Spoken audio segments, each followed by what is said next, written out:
Have you ever been to the National Archives? Anyone been to the National Archives in Washington, D.C.? A few people have. I haven't been there. I grew up in Baltimore, so I got to D.C. a lot, and I haven't been there in years, but I remember it was like this giant Greco-Roman building, like they have in D.C., and when you go into the big room where they have all the special stuff, it's very dark, and I'm sure they're worried about the light, damaging the documents and stuff. And since it's dark, there's this light coming from the display cases where the documents are kept. It's like this eerie yellow glow. And there are lines of people walking by, kind of reverently beholding the founding documents, like the Constitution and the Declaration of Independence and other stuff, I'm sure, I can't remember. And I remember the whole experience feels rather religious. It's almost like you're in a place of worship, but it's not. It's a government building that holds old papers, but it was kind of like our version of Lenin's tomb, I guess, something like that. Well, so it got me thinking, I was thinking about that the other day, how, there are some ways that religious ideas, religious memes, religious patterns of thought still impact us, even if we're secular, free-thinking, atheists, agnostics, or whatever we call ourselves. And the influence of religion has been so pervasive in our culture. I mean, it's in our literature, it's in our art, and it's in a lot of, even if we're free thinkers, I'm beginning to think it's even in some of the ways we look at the world. And it's hard to avoid. It's practically in our drinking water. So all I want to do today is kind of a shotgun message. I'm going to throw out some of these, and I had to cut it down by about half. There's going to be a part 1 and part 2, unless you think it totally stinks. So, but I want you to start. I'd like to hear your thoughts on this too. What are some of the ways that these kind of quasi-religious memes are still in the drinking water? I mean, still sometimes imbibe, sometimes knowingly, sometimes not. Without even being aware of it. And not that all of them are bad, I'm just thinking about it. But, so go back to the National Archives. I think we definitely see a kind of a quasi-religious attitude towards national symbols, right? Our national documents. If you were ever in the Boy Scouts or the Girl Scouts, or in the School Safety Patrol, at one point you probably had a chance to do what? Fold the flag. And I remember the first time I ever folded the flag, I was nervous because you had to fold it just the right way, tuck it in, has to make the triangle with all the stars and that kind of stuff. And the one thing you can't do to the flag is ever let it touch the ground. Because then if you touch the ground, what are you supposed to do with it? Burn it. Which doesn't make any sense, because people get upset with flag burning, but if the flag gets defiled, you're supposed to burn it anyway. Wash it, who said wash it? Yeah, the German said that. Maybe that's what you can do with your flags over there.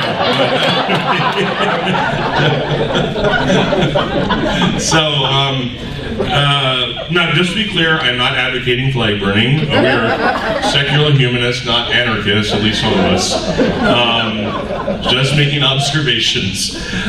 So getting back to the National Archives, it seems to me that many people treat the Constitution as if it were almost a sacred document. Similar to the way people treat the Bible or the Quran, there is this reverence for the founding fathers among many of our jurists. There is an incessant quest to discern their, quote, original intent, as if they were the apostles of democracy, and the words they wrote were somehow divinely inspired. Don't get me wrong, the U.S. Constitution is a great achievement of history, but it did not come down from heaven, and it's far from perfect. And the authors themselves knew it was far from perfect. They could have been a little clearer on some stuff. Like the Second Amendment's a little ambiguous, right? And if you're going around focused on the original intent, how could you be concerned about the original intent of someone who couldn't even conceive of people walking around with assault rifles? I mean, that makes, I don't know, I'm just thinking out loud. But it's as if the words they wrote were divinely inspired. Of course, and again, they didn't do anything to do with slavery. Of except in Article 4, I believe they put in the fugitive slave clause. Article 4, Section 2. Thank you. This is why I get so nervous talking to you guys.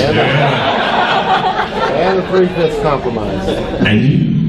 Yeah, well, you're a lawyer. Now we have our history teacher back there. She's making me nervous now. Okay? Anyway, and then of course by kicking the can down the road on slavery, you end up with 4 million enslaved human beings plus a war that kills 750,000 people to decide the issue. So these guys clearly were not divinely inspired. I was kind of bummed to find out the other day that the Star-Spangled Banner in the 3rd verse has like a pro-slavery verse to it, and that Francis Scott Key was a rabid anti-abolitionist. There's a long story there. I'm kind of bummed because I'm from Baltimore, Fort McHenry, and we love the Star-Spangled Banner, but it's like, I don't like it so much anymore. But could it be helpful for democracy if we find a way to deal with our national symbols and our national documents respectfully, but not religiously? And I think sometimes we cross that line into this kind of quasi-religious, venerance. So that, why couldn't we get a new national anthem someday? I mean, why do you have to be stuck with one national anthem like your entire life as a nation? You can switch it out, I mean, You hear a mixtape. it wasn't even a document. I know. Everybody gets tired of their playlist, Just thinking out loud. Okay. British drinking song too. The British drinking song, yeah. Okay, so that's our first quasi-religious meme is the sacred symbols and documents. We'll just call it sacred national symbols. The next one, I'll go back to the mic in a second, is this one, the Protestant work ethic.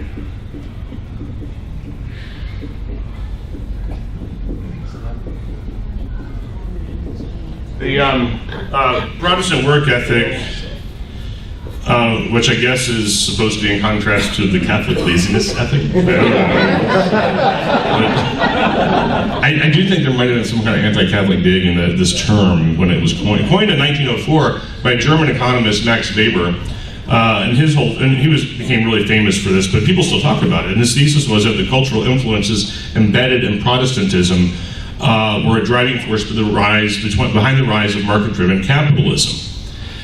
In America, the Protestant work ethic is said to be particularly pronounced because of our Puritan heritage.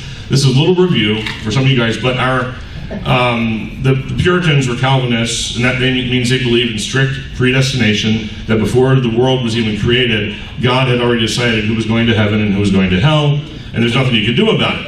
And the people going to heaven are called the elect. It's an important word to remember. Now, you would think, if everything's been set in stone before you were even born, that you wouldn't have much incentive to be religious or go to church or evangelize people. Au contraire, it actually worked. This tells you something about human nature. It actually worked magnificently because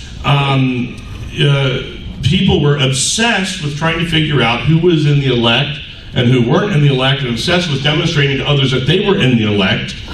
And so how do you do that? How do you know if someone is in the elect? Well, if stuff is going well in your life, if you're prosperous, you're getting money, you're financially stable, and you can buy a lot of cool stuff, that was probably a sign God liked you.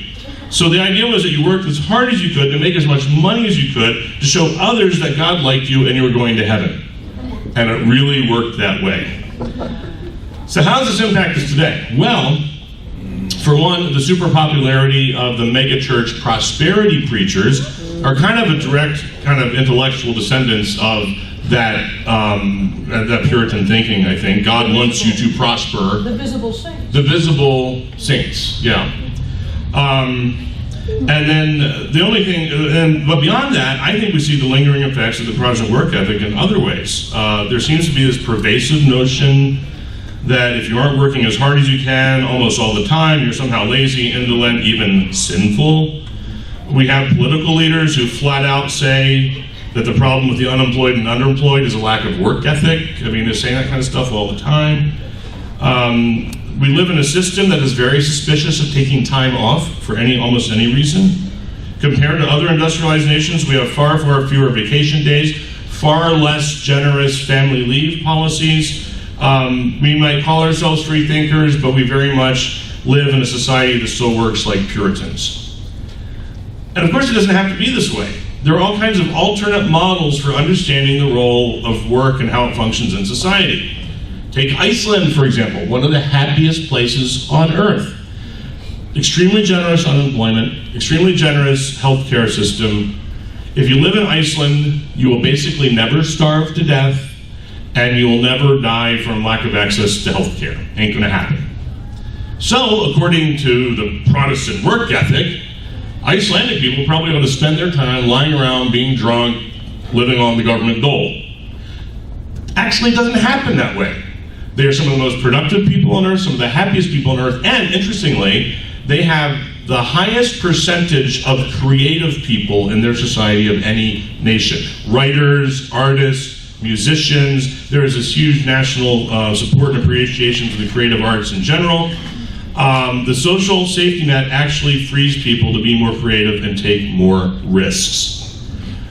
So I think that if you're into like the whole entrepreneurial spirit thing, you would be all about providing people with a safety net that allows them to take the risks to be entrepreneurs. This isn't too political, is it? I'm sorry. I shouldn't say that.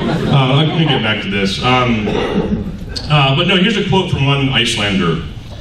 "You never have to worry about falling into a black hole because there is no black hole to fall into." I think that's a very hard concept for the average American to grasp. Why? Because of the lingering effects of the Protestant work ethic. I'm not up here advocating for socialism or anything. I'm certainly no expert in public policy, but all I'm saying is that there is more than one way to order a society, and our assumptions about how a society should be ordered are often informed by cultural influences we may not even be aware of and we've inherited.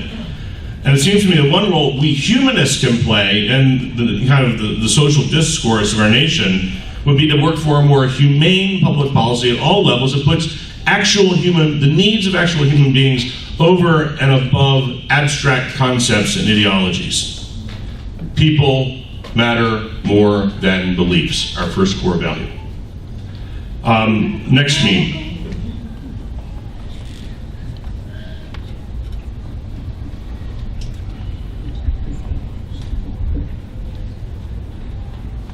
I'm beginning to think the word perfect is one of the most useless and possibly harmful words in the English language. Perfection is a concept completely alien to nature, isn't it? There's no such thing as perfect in nature. Every animal is different from every other animal, even within the same species. Every plant is different from every other plant. In nature, there's only variation. Even in the manufacturing world, I don't know anything about it, but if you manufacture stuff, there's variance, right? On every product you make. Even on the most highly engineered, high-tech product, there's going to be variance. Heck, even the FDA allows a few stray rat hairs for every million baked beans or so, right? We can't even make a perfect can of baked beans. So if perfection doesn't exist, where did the idea come from? I'm thinking Plato. I'm going to blame it on him if everyone's okay with that. Can we blame Plato today? Okay, here's why. He's not here to defend himself. He's not here, I'm sure he'd have a good He would have a good argument, yes. I'm very glad he's not here. Yeah. But, okay. Oh, Susan, did you?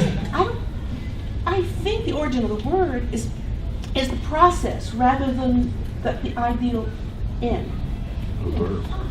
I think it means make. I'm going to pull out my Greek and throw it at you. That's actually. I'd like to look into that. Yeah. Well, it's interesting because you go back to this is the Constitution that uses the phrase "a more perfect union." Okay.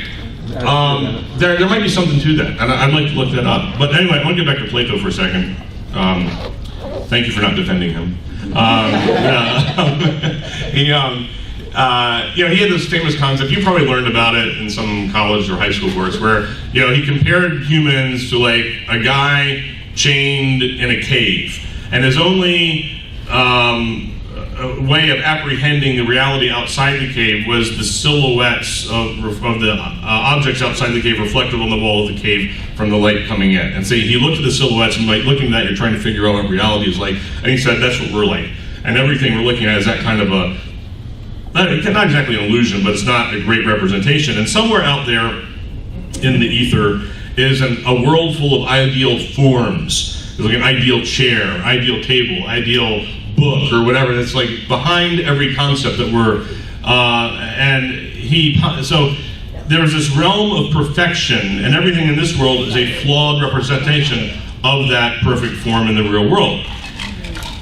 So why would it matter what some dude in 5th century BC Athens says about the nature of reality? Well, unfortunately, his idea got picked up by early Christianity as the early church encountered the world of Greek philosophy, and we get a hint of it in the famous words attributed to Jesus, which I really don't think he said, but be ye perfect even as your heavenly Father is perfect.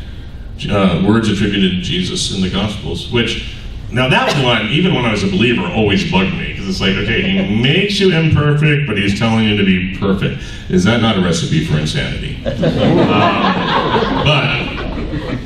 the concept of perfection has persisted. People spend an incredible amount of time and money and effort at the gym trying to get the perfect body. Going to the plastic surgeon's office to get the perfect body. Marketers tell us if we only use the right toothpaste, we'll have the perfect smile. The perfect smile, we know, is going to change your life. Right?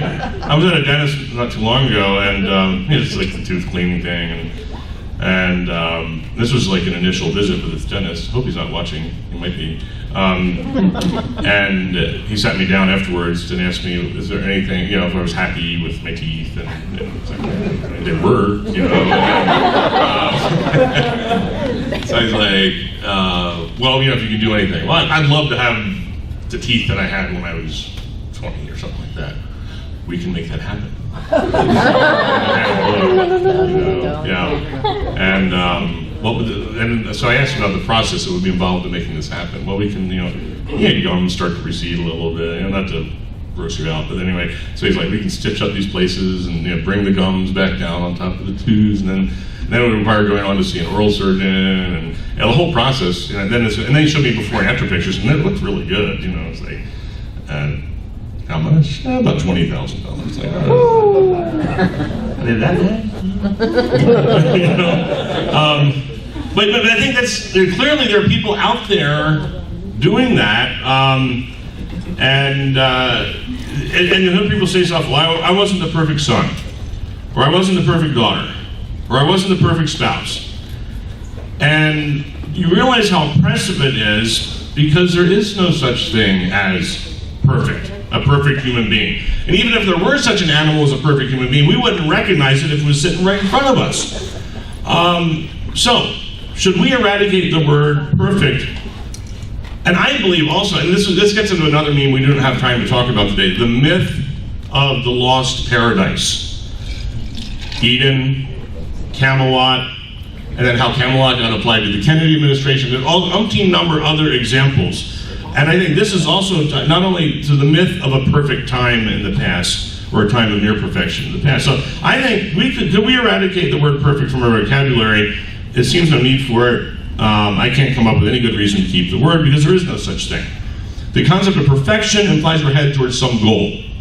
And if we only work hard enough, exercise hard enough, pray hard enough, you're going to get into heaven or nirvana or whatever. And in my limited understanding of evolution, it doesn't work that way. There is no goal to evolution. Evolution is not theological. It's not pushing towards some goal. It's nothing but constant change. And if there were a motto for evolution, I don't think it would be perfection. It's not like the forces of natural selection are trying to perfect any particular species. I think if there were a motto, and this is totally goofy, but it might be like good enough. It's like good enough to get the genes into the next generation. That's what it's the selection. It's not survival of the fittest, is it? It's the survival of the good enough. It's survival. It's survival. Yeah, period. Yeah. We'll never arrive. We'll never have it all together. I sometimes get bummed out about my bucket list, Even if I did like nothing but bucket lists from here on, it's not going to happen. I'm not saying you shouldn't have a bucket list, but then that's what I'm thinking, man, the bucket list is starting to feel kind of oppressive. So I'm starting to empty the bucket now. So I guess, I got more thoughts to share, but we're running out of time. But I guess for me, as I think about this stuff, these memes, the implication I'm beginning to think is that, maybe you guys have been into this for a long time, so maybe you thought about this already, but being a non-theist or a secular humanist is way more than just saying, I don't think there's a God. It's about applying reason as much as we can with our limited, frail, flawed, imperfect brains to every area of life and examining the influence of ideologies and cultural influences we've inherited and are in our drinking water. And it's nothing less that I believe in the long run than an attempt to remake the world through the lens of reason. And if that's the case, everything is up for grabs, even the Star-Spangled Banner.